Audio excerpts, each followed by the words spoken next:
This clip is brought to you by SaveWithConrad.com.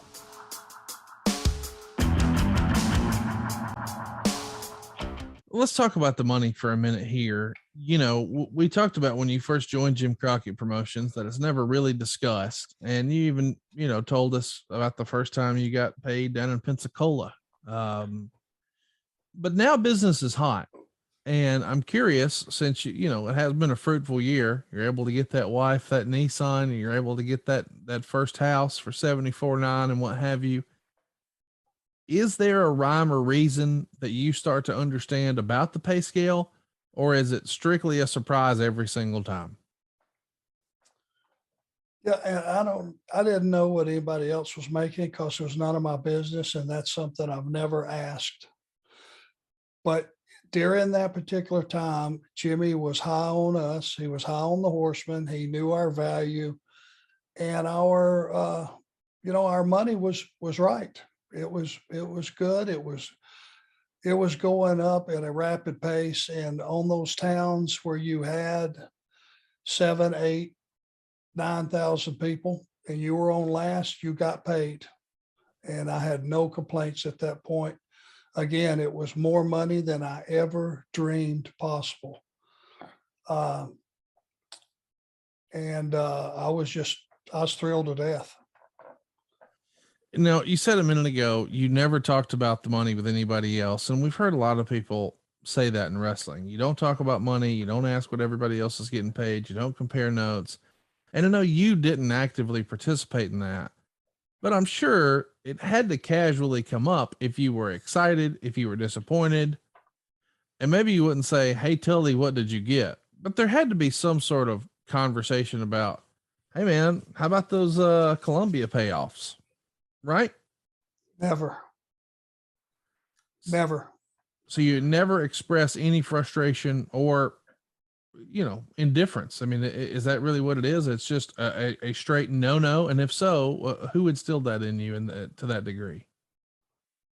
I was just always of the opinion, again, this is something I've kept in my mind throughout my going on 40 years.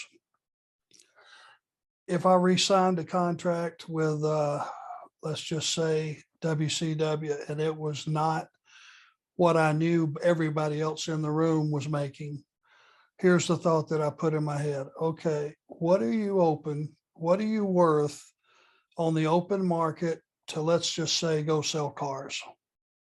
What do you think you'll make? Let's just say you're a real idiot and you go back and you start cutting meat in the grocery store. What do you figure that pays? And I knew beyond a shadow of a doubt, every day of my life, even when I was getting screwed, that I was getting paid way more than I was worth in any other job, in any other occupation, anywhere in the world. You just don't make what I was making. And that's what I kept in the back of my head.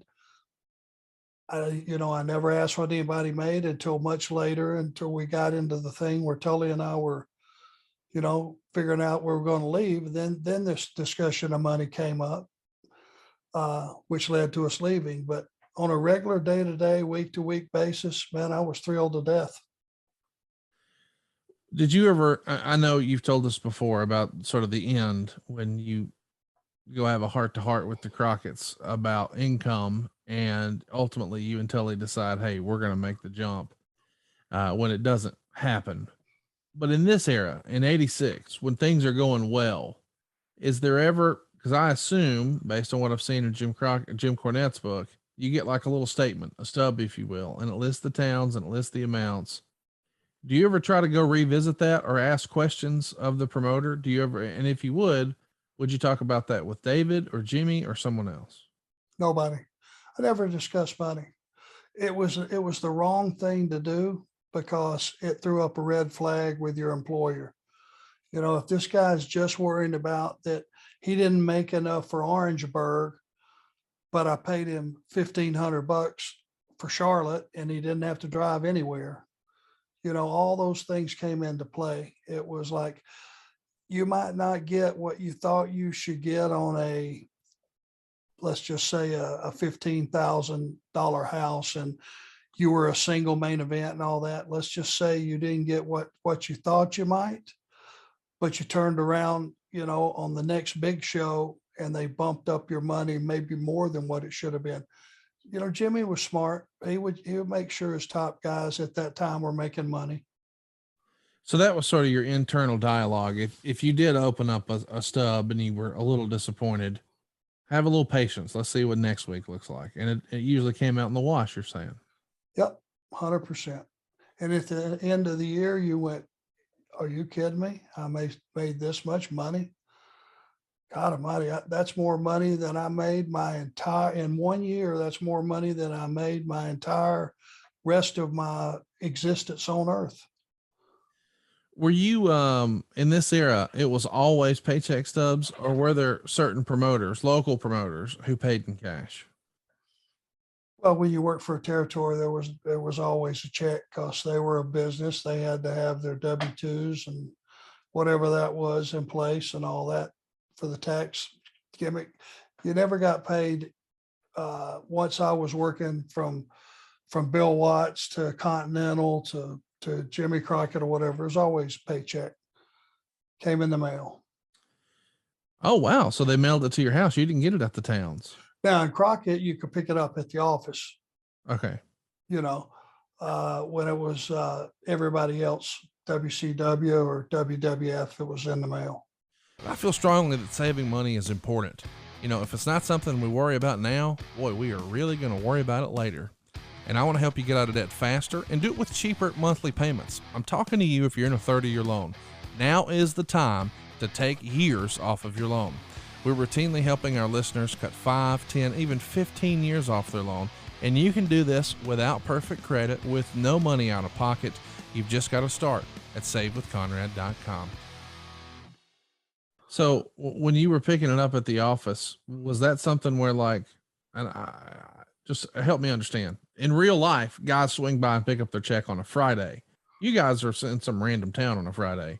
Is that more like a Tuesday, Wednesday proposition where guys knew, hey, checks are ready Monday at 5 or what have you? Wednesday was interview day, and you picked up your check because you're at the office, you were doing promos all day. You pick up your check. Some guys would go deposit them. And as you know, knowing something about my family unit, I took mine home and turned it over to the boss.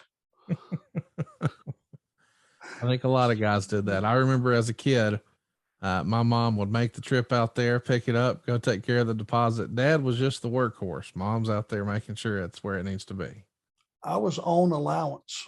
Yeah, I think a lot of guys are. And hey, you know what? I wouldn't have a thing if it wasn't for that.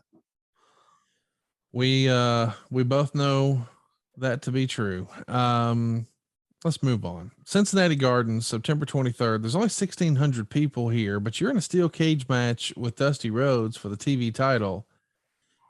Cincinnati, what do you think of that as a Crockett town? Well, we got talking and we just barreled by a moment in time that we would be remiss to just ignore. September the 20th, my birthday. Okay. What the hell? My apologies. Arn, what'd you do on your birthday in 1986? Probably worked 5 shots. Just thought I'd get it in there. Hey, it's Conrad Thompson. Thanks for checking out the podcast here on YouTube. Be sure to hit the subscribe button and the notifications bell so you get a notice anytime we upload some new content. And go save yourself some money right now. If you're in a 30-year loan or you have credit card debt, it's not a matter of if I can save you money. It's a matter of how much. Find out right now for free at savewithconrad.com.